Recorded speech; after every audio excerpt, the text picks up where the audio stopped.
Hello, everyone, and welcome to the Darkest Hour. I'm your host, Amanda Jane. There's something unsettling about the open road. Maybe it's isolation, the long, quiet stretches. Landscapes start to blur, and the only sound is that of your own engine.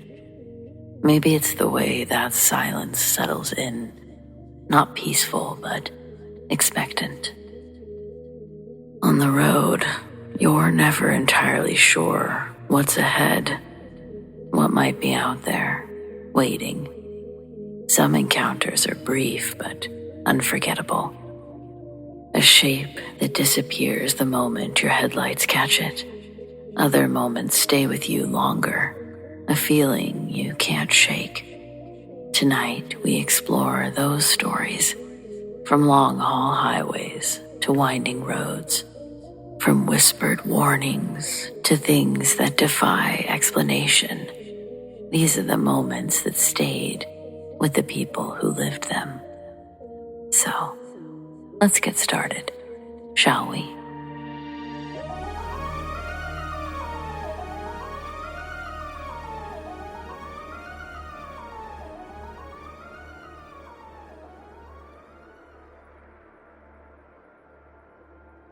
This happened when I was trying to make the 19-hour drive from Connecticut to Florida without stopping to sleep.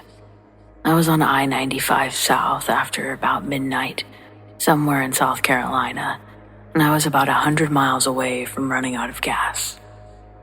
I saw a sign that said there was a gas station at the next exit, so I got off. The exit ramp turned into a four-way intersection. You could turn left or right. Or if you went straight, you could get back onto the highway. I pulled up to the end of the ramp, looked to the right, and there was a gas station. I started heading in that direction, but then I saw something that made me slam on my brakes. I looked at this gas station and I suddenly saw 6 people, dressed in white shirts and white pants, dancing around the parking lot. It creeped me out. I didn't think there was anything supernatural about it at the time, but it was really odd that a group of people were dancing in an empty gas station parking lot around midnight. I didn't hear any music, but all 6 of them were moving like there was some big mosh pit. Then one of them noticed me. He began dancing very fluidly right in the front of the gas station, but all of a sudden he stopped, looked right at me for a few seconds, and started walking toward my car really quickly. As he took the first few steps towards us, he seemed to just snap. I don't know how else to explain it, but it looked like this man's spine completely bent at a 90-degree angle as he lurched into a weird power walk and continued walking right to my car. He stayed all hunched over like that. I floored it, went straight through the intersection and got right back on the highway. As I pulled away, my girlfriend and I simultaneously said something like, "Did you fucking see that?" Her version of the story was identical to mine. The only difference is that she only saw 5 gas station dancers, where I saw 6 of them. We got gas at the next well-lit rest stop, an actual truck stop, not just some gas station off the side of the road. She's my wife now, and we have an unofficial wedding vow that we'll never stop in South Carolina for gas again.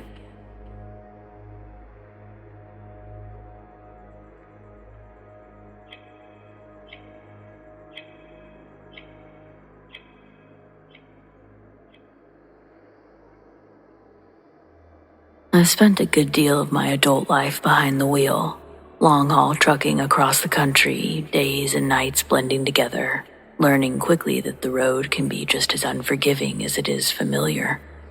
But strangely enough, the closest call I've ever had didn't happen in a rig. It happened while I was driving a cargo van. It was a one-off job, smaller load, short run, so I took the van and hit the freeway.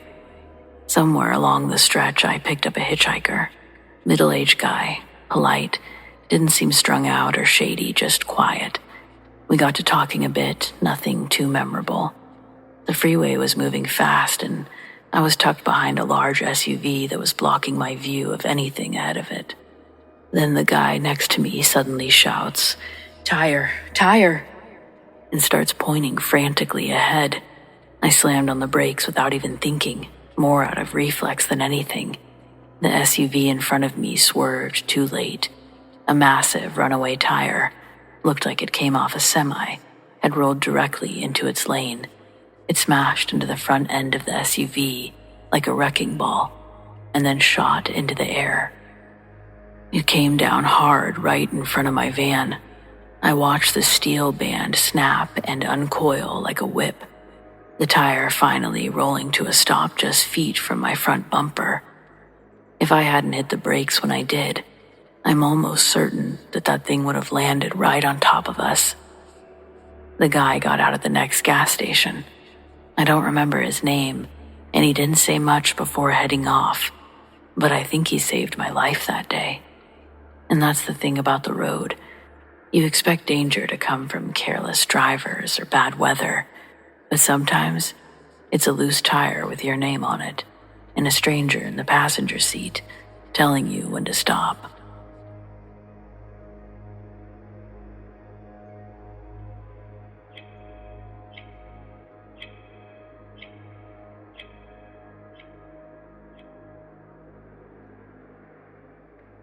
I've never posted here before, and to be honest, I almost talked myself out of it. But I've seen enough stories lately that reminded me of it, and I just can't keep brushing it off like it didn't happen. This was a few years back, mid-fall, somewhere along 287 in northern Pennsylvania. I drive long haul, solo, mostly northeastern routes, and I usually pull over in small rest areas or turn out loops for a quick nap if I'm ahead of schedule. This night, I was doing just that, parked along a wooded stretch about 30 miles south of the New York state line. It was pitch black, just me, the trees, and the quiet hum of the engine. I woke up around 2:30 a.m. for no reason at all. No sound, no movement, just awake. And I immediately felt off, like I wasn't alone. It was that crawling kind of unease you can't reason your way out of. I sat up in the cab and looked through the windshield. At first I didn't see anything, just the trees illuminated by my parking lights. But something was off about the tree line.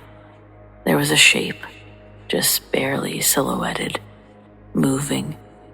It was tall. Way taller than any person should be.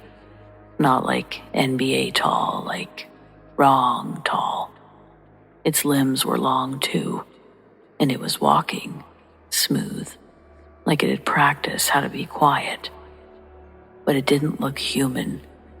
The torso was too narrow, the arms hung too far down, and the head was just there, with no real neck. The closer it got to the truck, the more I realized what I was looking at. It looked like a deer, kind of. The shape of the head suggested it, but no antlers. And it didn't walk like an animal. It moved like something pretending to be a person. The legs were bipedal, but it still had that slightly hunched forward, unnatural gait. Its skin was light, like worn leather stretched too thin over a bad idea. But it was the eyes that really did it for me, or I guess where the eyes should have been, because there was just emptiness, not like sockets, more like two deep wells of black, no light reflecting off of them, just voids. It walked slowly across the road in front of my truck and paused dead center, facing me. I don't know if it could actually see me, but I swear it knew I was there watching it. I didn't move. I didn't even blink or breathe. Then it tilted its head just a bit to one side, like it was curious. That's when I threw the rig into gear and got the hell out of there. I didn't stop again until I reached a way station many miles down the road. I sat there with the engine running, doors locked, and every light on in the cab for over an hour. Never said a word about it until now. Call it a hallucination if that makes you feel better. I've driven thousands of miles, seen deer, elk, moose, and much more. But nothing like that thing. And I know what I saw. And I hope to God I never see it again.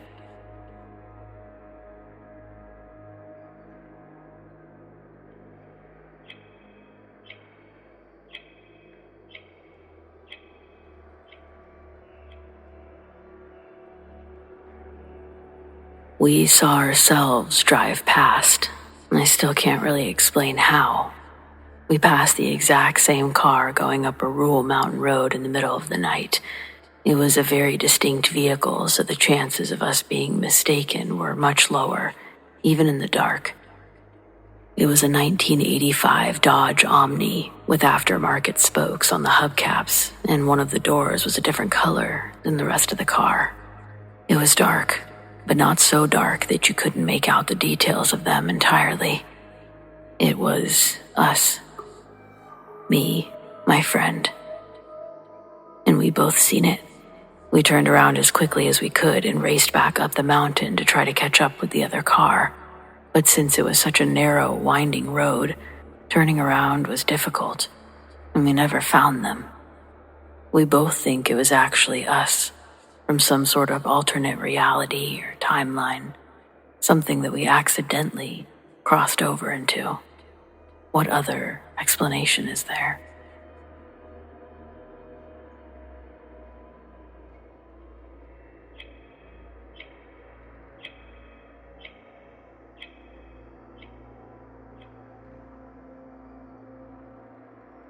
Not sure if this counts as a paranormal story or just a terrifying brush with insanity, but it's stuck with me ever since it happened, and I still don't have a good explanation. Back in my 20s, I was juggling full-time night shifts at a factory while also attending university during the day. Money was tight, and when my parents split up, it got worse. My dad went into a spiral of depression, stopped working, and I ended up picking up a second job just to keep us both afloat. I don't even remember when I last got a full night's sleep during that time. My days blurred into one long, heavy haze of exhaustion, and I could feel myself slowly coming undone. The drive home from work was always the worst. It was just before dawn, 4, maybe 4:30 in the morning, when the roads were dead quiet, and the sky was still that deep, sleepy shade of blue. There's a stretch of freeway I'd take every morning, long and mostly empty, just trees and highway and the occasional passing truck. I can't even count the number of times I caught myself drifting off behind the wheel, only to jolt awake at the rumble of the shoulder lines or the sudden flash of a road sign. But this time was different. I was maybe 15 minutes from home, fighting to keep my eyes open, blasting the cold air and slapping my face to stay alert. And that's when I saw something unusual. Crocodiles. Half a dozen of them. Massive, prehistoric-looking things sprawled across all 4 lanes of the freeway, like they owned it. Their jaws open, tails twitching, some of them actually turning their heads as if reacting to the sound of my engine. I screamed and swerved hard to avoid them, so I nearly drove off the road and into the embankment. My heart was in my throat. I could still hear the thump-thump of my tires as I jerked back onto the road, convinced I'd hit at least one of them. I slammed on the brakes, shaking, hands clutching the steering wheel, and I looked into the rearview mirror, bracing myself to see some horrific mess behind me. But there was nothing. The highway was empty, not a ripple of movement, not a shape, not even a shadow. I sat there, pulled over on the shoulder, staring at the spot where I know they were, and all I could hear was the blood pounding in my ears. I got out of the car.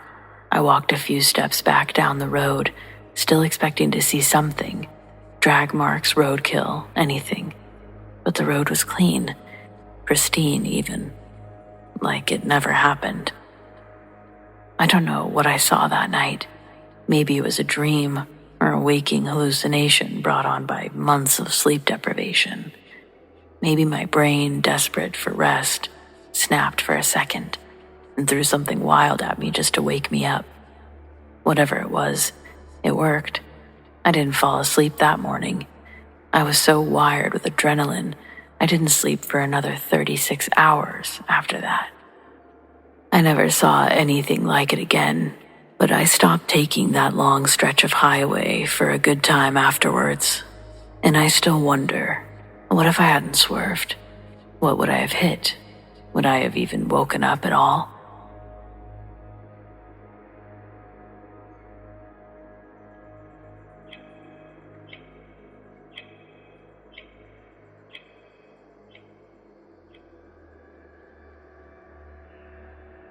When I first started learning to drive, I was working for my dad.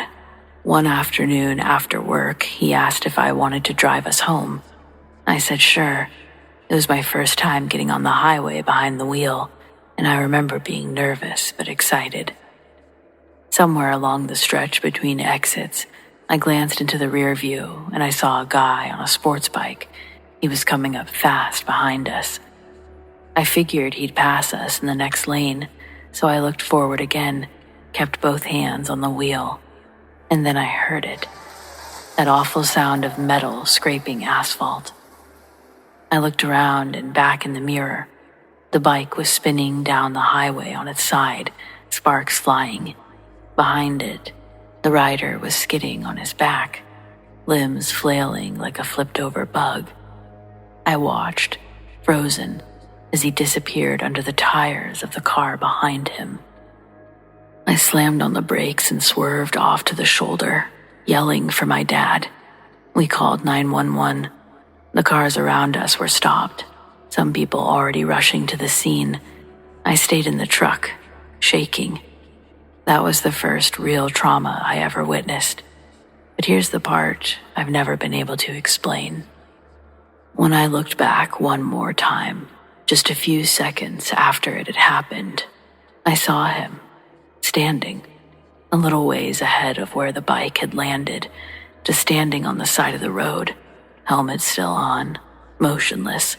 I blinked, wiped my eyes, but he was gone. Later, we heard that the rider did not survive, dead on impact. I didn't say anything to anyone for years because I wasn't sure what I saw. But I still think about it. How could he have been standing there, whole, just seconds after I watched his body disappear under a car? Maybe I saw wrong. Maybe it was someone else. Or maybe for a moment, what was left of him got to stand up one last time.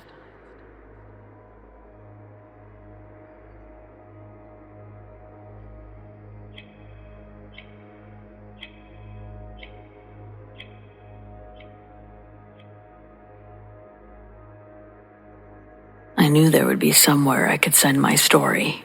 It's the only time I've dealt with someone like this. I didn't even know this condition existed until it was shown to me in all of its unhinged glory.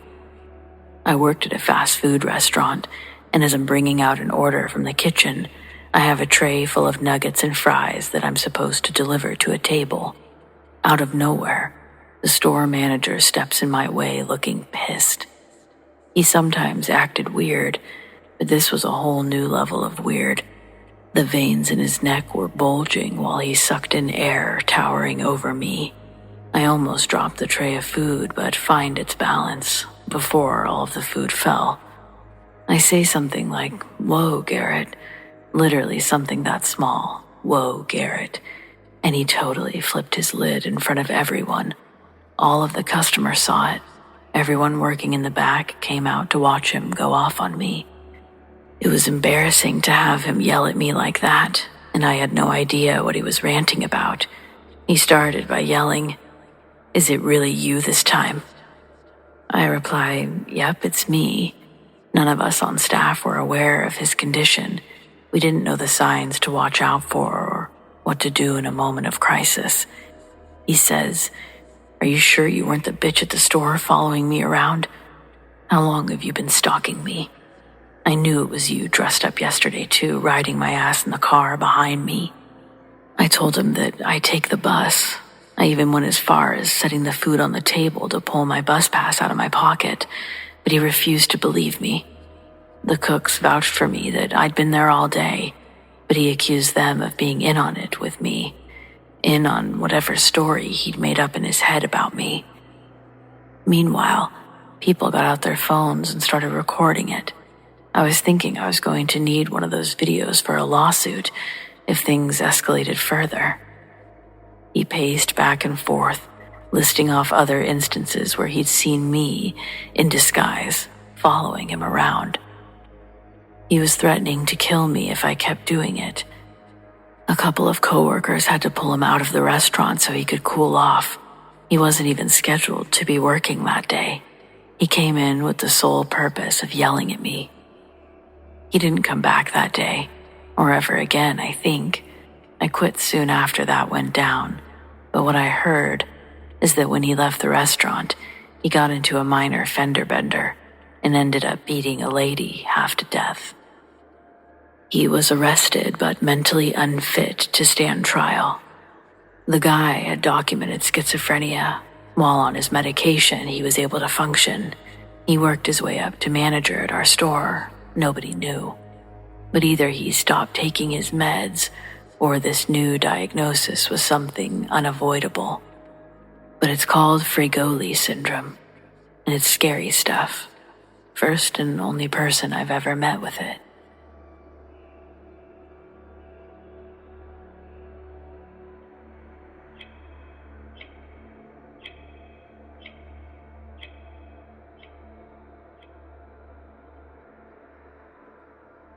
I feel like there has to be more information on this, but I can't find anything beyond cookie-cutter news articles.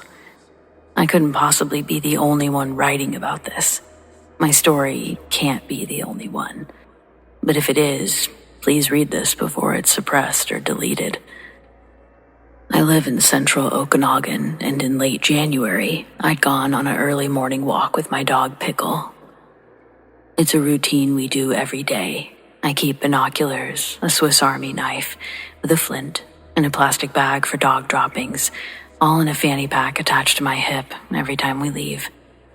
The trail we walk goes on for kilometers, but Pickle and I rarely make it 3 before turning around.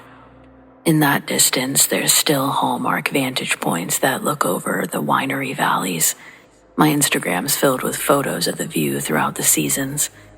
In the early morning, it was typical to see a low fog covering the valley in a haze before the sun comes out to evaporate it. There was also an old man that I'd always see driving the rows of vines. There's 4 large plots and he maintains the furthest. I don't think he's ever seen me up there, staring down at him. I'm pretty hidden behind trees and he's barely a speck from where I am, but it's always a fun sight to see. On this day, as we stopped to take in the scenic landscape, there was a slow fog drifting in from the hills unlike anything I'd ever seen. It was bright pink, opaque clouds that were slowly consuming the valley in front of me.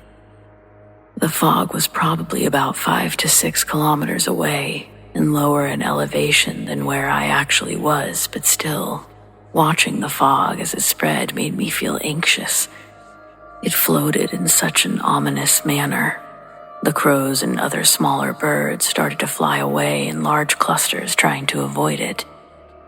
I didn't like seeing them do that. It also forced me to notice the lack of nature noise that I'm accustomed to hearing on the trail. I knew Pickle had come back because I could hear him breathing by my leg. I could hear the wind rustling the grass and it sounded like ocean waves around me. The silence actually rattled me. I'd never heard the world so quiet, so empty. And then a sound began to echo from the valley. It was barely a hum, but I was astonished I could hear it from where I was. I started looking for its source on the furthest plot, and I spotted a large tractor emerging from the fog. It's going full speed and leaving a clear path of destroyed trellis fencing in its wake. It hurtled right through the rows, trying to outrun the cloud. Plumes of brown and green lifted off the ground every time the tractor bucked. I put up my binoculars again to get a better look, but when I got a view of the tractor, I could see through the rear window of the tractor, unobstructed. If there was someone in the driver's seat, their body would be in front of it, blocking out the light. The cab looked abandoned while it creamed through the fields. I put down my binoculars and watched it crash into a bigger piece of machinery before it fell over on its side. No sign of the old man anywhere, and soon the tractor had been completely devoured by the pink looming fog. Pickles started whimpering. He was staring out into the valley, equally as focused on this thing as I was. It spooked me. I didn't want to be in the hills if the fog somehow made its way up. So I grabbed Pickles' leash and we ran home. I made sure to close the doors and all the windows, even going as far as taping the vents shut, but the fog never made it to us and eventually burned off with the morning sun. I spent that day calling everyone I knew to see if they'd seen it. Few folks living east of the valley and one friend right in town said that they'd all seen it. My friend in town, her name's Danny, she said that her house had been surrounded by it around 7 that morning, but she didn't go outside to investigate. She did the same thing that I'd done, which was to seal everything off. The folks living east of the valley told me their dog went missing. They think it used its doggy door to go outside. It got lost in the fog. They were asleep during the time that it would have taken place, and therefore they can't know exactly what happened, but they've had that dog for over a decade, and it's never wandered off before. Their backyard's also lined with a wooden 6-foot fence that the dog no doubt could scale over if it tried hard enough. But again, this is not the dog's personality. They blamed the fog for its disappearance. No one knew what to make of it. I too blamed the fog, but my theory as to how it happened would have sounded crazier than theirs. And that's because when I got home after seeing it, I'd closed everything up, and the next thing I did was sit down at the computer and Google pink fog. The first few websites only mentioned it as an atmospheric phenomenon when sunlight hits water droplets. That makes sense enough, but it wasn't what we saw. This fog was something different, and it had nothing to do with light tricks. Then I found a collection of reports from the United States involving a carnivorous pink cloud from 1955 to 1966.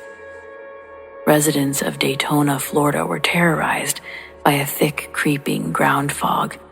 It's on record being blamed for 12 deaths within that span. The descriptions I read were more in line with what I'd seen in our valley. I don't know that there's been any reported deaths related to the event I witnessed, but I know that the tractor stayed stagnant on its side for over a month, and those tending to the vineyard now, they're part of some commercial company. Who knows what really happened, but it all makes me pretty uneasy to think about.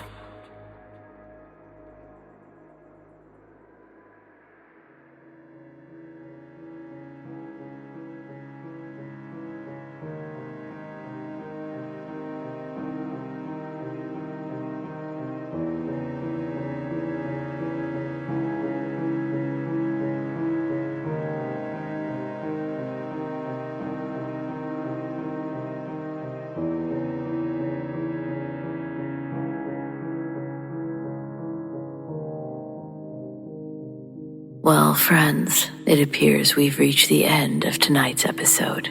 Thanks for joining me. Whether it's your first time or you're a regular, your support means the world over here.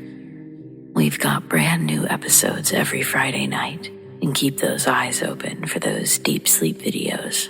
And of course, subscribe, tap the bell, and you'll never miss a thing. Special thanks to all the Darkest Hour channel members: Lori TESDAHL, Sarah Marie, Robert Bailey, T. COLTDADDY Eagle, Mallory Dominguez, KARI Watkins, PILAR TREDEN WIXSON, Larry Hill, Ripley, JOJO STARCHER, Mary Patrick, Debbie LAFRENIERE, Julie Bourdelais, Jennifer BECK, MARINA LACHNER, Make Hamilton Home, Evan Pratt, Mary Hineline, Katharine Yes.ImtherealKatie Isabelle, Land Shark, Danielle Hecht, Veronica Mckiernan, Keziah Pietersen, and Amber Baker.